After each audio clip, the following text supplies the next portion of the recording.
former presidential candidate of the new Nigerian People's Party, NNPP, Dr. Rabiu Musa Kwankwaso, has once again asserted the dominance of the Kwankwasiyya Movement in Kano State, boldly declaring that the NNPP is the party to beat in the 2027 general elections. Kwankwaso's declaration comes amid growing speculations of a political realignment following his recent public appearance with President Bola Ahmed Tinubu. The former governor's strong endorsement of NNPP's strength appears to douse rumours of a potential defection to the APC. Well, despite Kwankwaso's confidence, the NNPP is currently battling internal divisions with rival faction jostling for control, which raises concerns over the party's cohesion and readiness for the 2027 polls. Well, let's talk to someone whom definitely you would love to meet. We're talking about the National Publicity Secretary of the NNPP. He's here, as usual, to unpack some of these very critical concerns. We do have Mr. Ladipo Johnson joining us. Thank you so much for being here. It was a different turn yesterday when we had another member of the NNPP sit here, and we didn't want to bother ourselves with the rhetorics or trying to get the names, designations, but we do understand that there's a faction, and we just wanted to go straight to the stories. A lot of comments were made, statements of which we will try as much as possible to infuse it in our conversation with you. But it's good to have you, by the way. First off, what's your reaction to these stories, especially the one that we heard yesterday, that your principal has been removed from the party and is no longer excommunicated. Yes, he's been removed. In the words of Mr. Agbomejo. Absolutely, and he has no right to talk about the party, use the party, the logo, or whichever. Thank you. Good morning to you both, and to the viewers. It's good to be on your show again. May I just quickly say, as you well know, that I will say that Agbomejo was a member of the NNPP. There are several court cases now that have confirmed the fact that they were expelled. And I keep saying that a simple check with the regulator, which is INEC, will show that the NNPP national chairman is Dr. Ajuji Ahmed. The national secretary is Dipo Olayoku. And I do not begrudge or feel that they are entitled to follow due process, to go all the way to the Supreme Court. And if they come on board or onto a show and state that we are currently challenging the position, yeah, that's fine.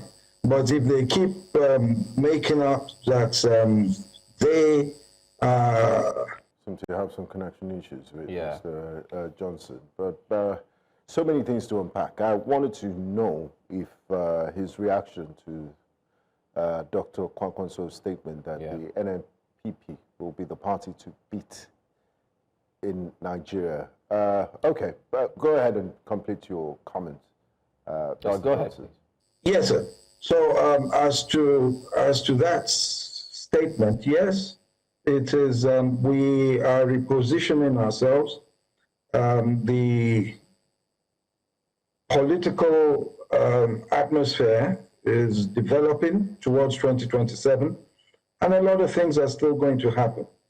So if Senator Kwankwaso says to you that he believes that the NNPP will be well positioned to determine 2027 or to be the party to beat, then we should wait till that time. But 2 years is a very long time in politics. And as I said, there are lots of consultations going on around the country.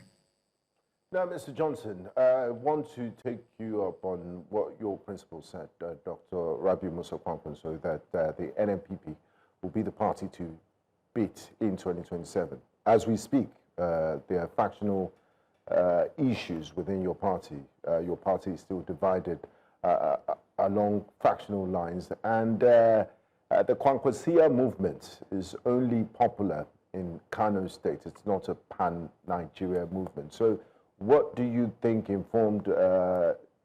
Kwankwaso's decision to say that it's the party to beat in 2027? It doesn't look like a realistic statement. I mean, if Kano was Nigeria, then you could say maybe.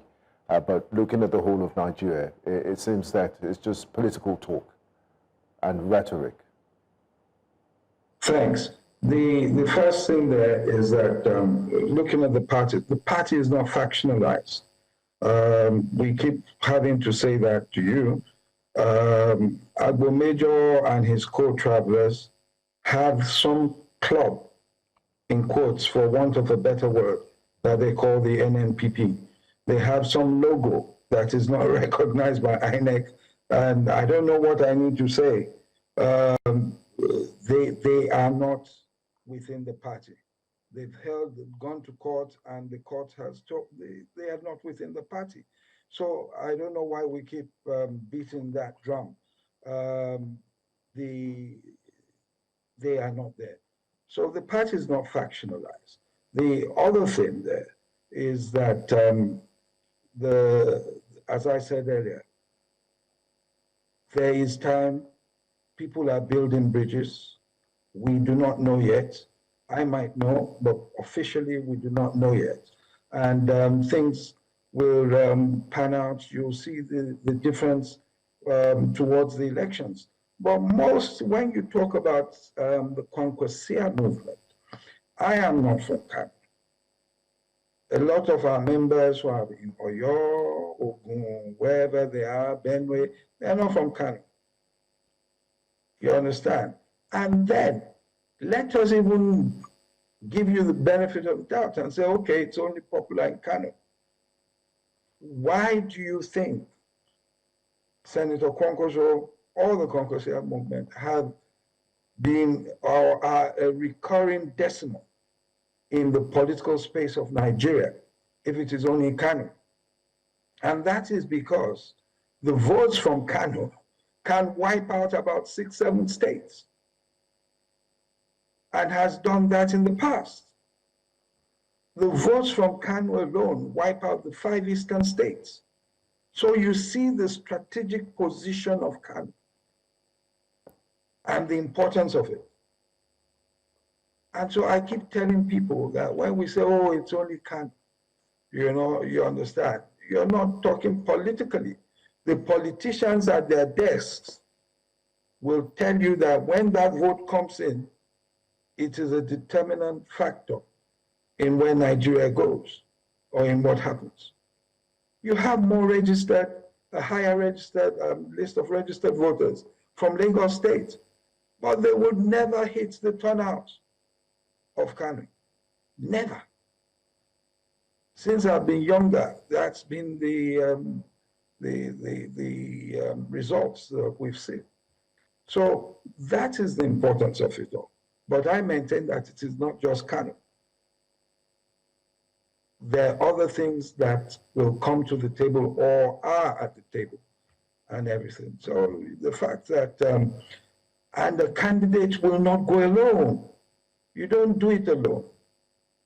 How long did the AD remain here? Or how long was Buhari scoring millions of votes and was not able to transit to winning the presidency until bridges were built?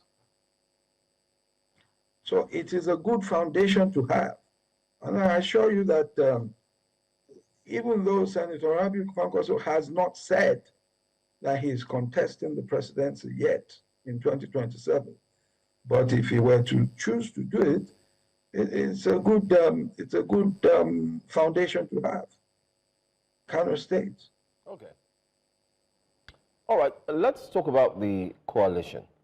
Is there any indication that the NNPP will be joining the coalition? I know possibly even asked this a few times from different sources, but then again, it's good to have it here on breakfast. Let's find out. Is NNPP likely to join the coalition, if at all? Well, look, the thing there is this. and I'm sorry if I'm sounding like a broken record. We've had, or we have, basically some 3 options as a party heading towards 2027. The most obvious one is to remain and continue to build. As you say, we have Kano alone, continue to build. The other part is to join, or let me say 2 broad options, to remain or to join or team up with one of the existing blocs or parties, whether it is on the APC side or whether it is on the ADC side or any other coalition. That's why I put them all into one. And it is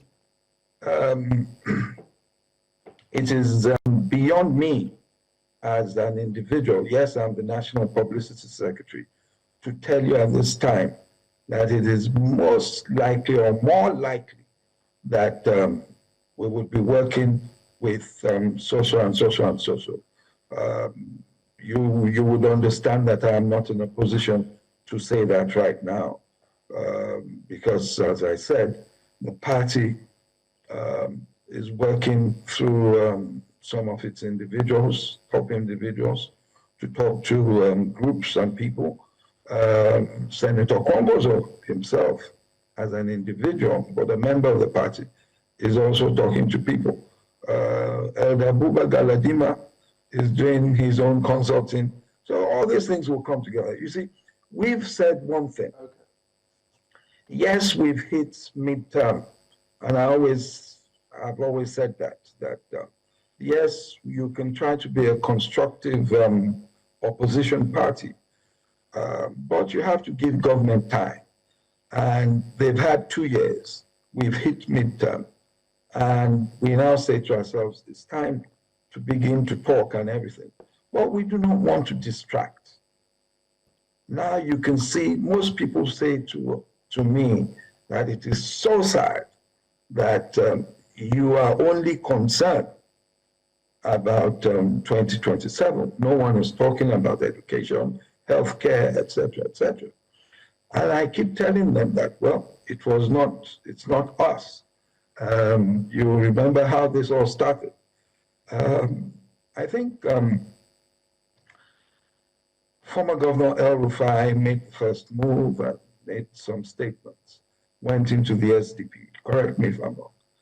And the sitting government at the center, the party, the APC, took the bait and started to do things, and we started getting people crossing over and all sorts. And Nigerians, the average Nigerian feels that the politicians are at it again, and we do not even care about governance, you know. So we have tried our best to stay away from that. But of course, it's difficult because wherever you turn to, the issue is, are you joining the ADC? Are you going to the APC? People say you've met, you know. And it's normal. Even at my lowly level, I talk to people from the APC every day. People from the ADC come to my home and everything. In fact, I was former secretary of the ADC in Lagos State at the time. So there's an intermingling of politicians, as it were, within the country, as with any other country. And so you haven't asked a question, but I'm just giving you an answer there. If Senator Kwankwaso and the president sit and talk and hold consultations, there's nothing wrong with that. It doesn't mean it's going to work. It doesn't mean we've made a decision. And I'm not saying they did meet, because the one last week when they said he went for a program at Aso Rock. That brings me to this question.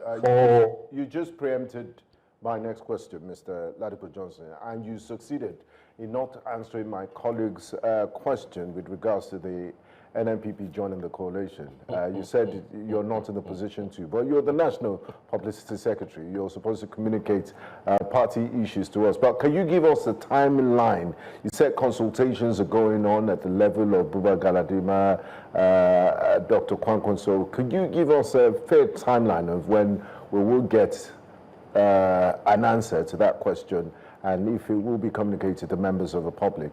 And also, the question I wanted to ask that you preempted was the meeting with President Tinubu. It seems your principal might likely, I mean, Kano State is big, and we do know his impact in Kano, so it would make mathematical sense for any of the political parties to want to be in alliance with the NNPP. What do we know about that timeline, and then the Kwankwaso Tinubu possibility of working together? Thank you. I think regarding the timeline, it would be safe to say that I think our congresses from the ward level upwards will begin towards the end of this year. Convention is next year. So by the time you're heading towards, and by the way, we shouldn't forget the INEC timetable, which means that, I might be slightly wrong here, but I think that by July, August or so next year, we must have the candidates. So we do not have an option. So early next year, you will, sometime early next year, you would know for certain which way we're going. In fact, later this year, because it would depend. If you are expecting people to come into your party, then you delay your congresses to the last possible moment because they want to come in and they want to take positions as well, et cetera, et cetera. Same thing with the National Convention. So I think we're looking at just a few months from now. Most people will have to indicate by action or by words where they're going and begin to consummate any relationships. And as for working with the president or with any other person, these things are on the table. They're not, usually after the 2023 elections, we said to Nigerians that we are open to discussions, because if we say we want to bring about good governance, then we must be open to working with people who have a similar platform to you. Platform as in, this is what you want to do, a manifesto and whatever. And then you come together and go to Nigerians with that. And if they say, yes, we want you, then so be it. If they say no, then it's no. It's not, I hate to use the phrase, not a do or die thing. All right. There is, let me track back to one of the stories making the rounds. You've talked about the convention, you've responded. From the tone of your response, I could tell that something is possibly brewing. I may be wrong, so it wouldn't be shocked if we see some alliance with the APC. I don't know if I'm right to say that. I'm a lawyer. I won't say no, you're not right, or yes, you're right. Maybe we're both liars on this platform. It's a possibility. In terms of being lawyers. Possibility. Look, let me tell you, there are people within the party who call me all the time and say, look, stop grandstanding, let's go to the APC. And there are people who also say, let's go that way. Make sure, if you're in the meeting, tell them this and that. So you have people who want to work with either side. So it's a difficult decision. Okay, but it's a process. Finally, Mr. Ladipo Johnson, before we let you go, what's the NNPP strategy towards the roadmap towards 2027, national mobilization, voter engagement, and also resolving you say there's no internal crisis. You said there are no members of the NNPP. Okay, the NNPP club, because it might be confusing to other ordinary Nigerians to see, oh, there's NNPP here, a political party, and to use your words, the NNPP club of Mr. Agumejo and the other people that are not on the INEC website? It's a bit confusing for ordinary Nigerians, and they will say, you know, you've not put your house in order. Why should we trust you with our votes? Are there any plans towards reconciliation or coming back into the fold? Like, I mean, people have issues, even in families, there's squabbles, but this has been going on for too long, and they say a house divided cannot stand on its own, even though you've labeled them as a club and not a political party. Well, we, as you say, voter engagements, various things are being done, and you will see it will increase with time. I think that, to be honest, things slowed up a bit because of consultations here and there. But even after consultations and you've taken a decision, then you have to begin to strengthen your structures around the country, et cetera, et cetera. Regarding expelled cousins or brothers and sisters, as at that time, thank God, I think maybe some are more mature than I am. I've said it several times. I mean, of course, if I see Mr. Agumejo or any of them, I would stop, we would talk. There's no problem. But politically, I see them as people who are recalcitrant, and I think it will be more dangerous for the party at this time to let them back in. Maybe after the next electoral cycle, if they're still there, if they still want to be part of us, good. If not, then no problem. The issue is that politics is about bringing people together, but you do not bring in people whom you know quarter to elections may betray you. It's a fine line. I know that it's always better to settle. Yesterday, someone called me on this matter, you know, and spoke about it. And I said, yes, it's all right, it's good to say that. Not quarter to elections. They've shown that attitude. And although people like Senator Kwankwaso are always open to reconciliation, there are some of us who say to him, no, not at this moment, please. We fought a battle, several battles with these people. And I don't see them, forgive me, in parenthesis, I'm not insulting, as being up to any good, politically speaking, regarding what has happened. Every time we've had an issue with the APC, especially in Kano, they've supported the position of the APC. So why should I bring them back in and settle just as we're preparing for elections? Doesn't make sense to me. But that is Ladipo Johnson, not the party. The party is always open to reconciliation. All right. Open to reconciliation, we'll look forward to that, even though we did see that a national secretary, Dr. Kwankwasiyya Movement, has told the APC, from the NNPP club, right? He's of the NNPP club. Anyway, you know what? Not of the party. Okay, it's not of the party. Okay, maybe we would do this. Let me state it categorically clear as we let you go. Maybe we would have you join us. We have the NNPP club members, and let's just trash this once and for all. So please. So it doesn't feel like gossip. Yes, oblige us for time. Just as I go, if you want us to settle this in, we don't need to be there. Just go to INEC and ask them, where is the party? They'll show you the red and white logo, and this is where the party is. But if it's something else, you know, then we can do that. But every time I sit with them, I'm just giving them oxygen. You understand? I'm giving them oxygen. Then it's as if we have a faction. We do not have a faction. All right. Thank you so much for joining us. Thank you. Thank you, Mr. Thanks for your time.